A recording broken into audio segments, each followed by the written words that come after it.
What's up everybody, Matt Maran here for another quick drive video. This time I'm in the Alfa Romeo Stelvio, so this one is the Lusso trim, which is the luxury version, so you don't get the glorious large metal paddle shifters, and these seats aren't as aggressive as the sport seats. These are the Lusso seats, so it's a little bit more of a luxury, soft, comfortable one, but I'm surprised being the Lusso model, some of the materials don't seem quite as nice as the Giulia.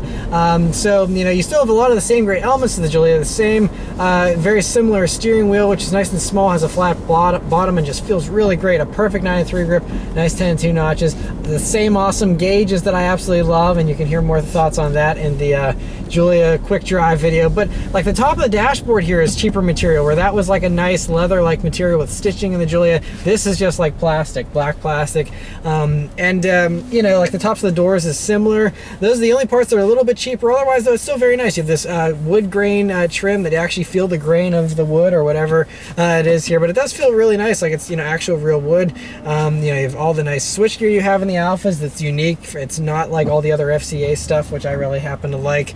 You know, you have this nice infotainment screen, which is really great, and you know, overall it's pretty good. So we have it in dynamic mode here, but let's turn down onto a straight road here and see about this acceleration. Here we go. There we go. So it gets up and goes really well here. You have the same great 2-liter 4-cylinder turbo. It does 280 horsepower and I think about 306 pound-feet of torque. And so I don't have paddle shifters here. You can still manually shift it with the gear shifter if you'd like. You know, and that's fine too. But honestly, I'm just gonna leave it in drive and let it do its thing, because I've already demonstrated this ZF 8-speed, the same one as the Giulia, is very quick with its manual shifts and very responsive. One of the best out there, the ZF 8-speed. And so no complaints there with the transmission whatsoever.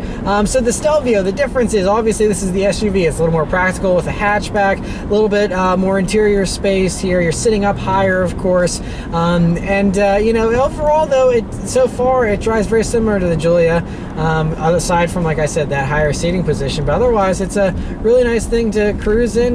You know, even in dynamic mode here, it's still pretty soft over bumps. It's a little more communicative than some other SUVs and other comparable vehicles, but I like that. This is the enthusiast choice. You have the most power for its class, and it's just really, it feels, you know, sporty even whenever you're just getting on it a couple of times here. But I'm coming up into some traffic here now, so just other things to note while we're cruising. This one has the Harman Kardon sound system, which I've also sampled in the Giulia, but now in this as well. It sounds very good. It's a really nice sounding audio system. This infotainment system, you know, has this little control wheel. I wish it was touchscreen. Unfortunately, it's not, because it's within reach of, you know, being a touchscreen. And for 2018, though, they do have Apple CarPlay and Android Auto. You still just have to use the control wheel.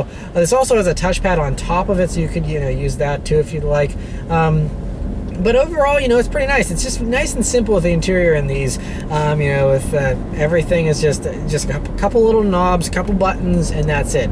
It's not super confusing with a sea of buttons, and I really like that. And this motor, though, even in the Stelvio here, has a really nice meaty sound to it. It sounds very muscular for a 4-cylinder, and definitely one of the best out there. Whereas all the other competing 4-cylinders usually sound pretty boring and industrial almost. You know, this has a more passionate sound to it that's a lot more exciting to listen to than what you get in all the other stuff there. And so overall, it's pretty good so far. Visibility is great. You know, like I said, since you're sitting up higher. The only thing I can't complain about is the rear window is smaller in the Stelvio than it is in the Giulia, just because of this sloped rear hatch, I guess. So you have a little bit of a thinner slit there to look through in the back. Wish that was a little bit bigger, but it's fine. You know, I mean, I can still see everyone behind me just fine. But, you know, personally, I still think I prefer the Giulia, but we'll take this around some corners and see how it handles for an SUV. All right, so let's chuck it into this corner here, see how this thing handles.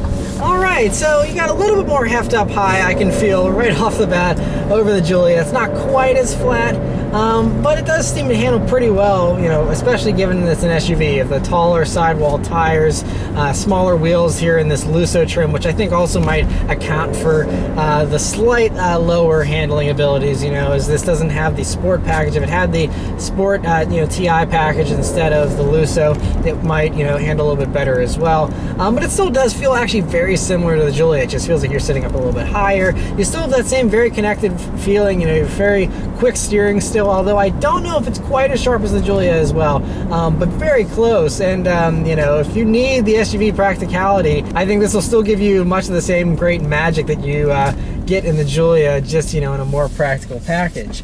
But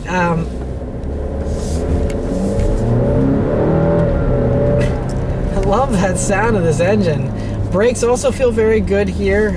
You know, just very nice and predictable. But let's do another acceleration, because why not? There we go. This one has the all-wheel drive, which helped to grip out of that corner now that the roads are a little bit wet since driving the Giulia.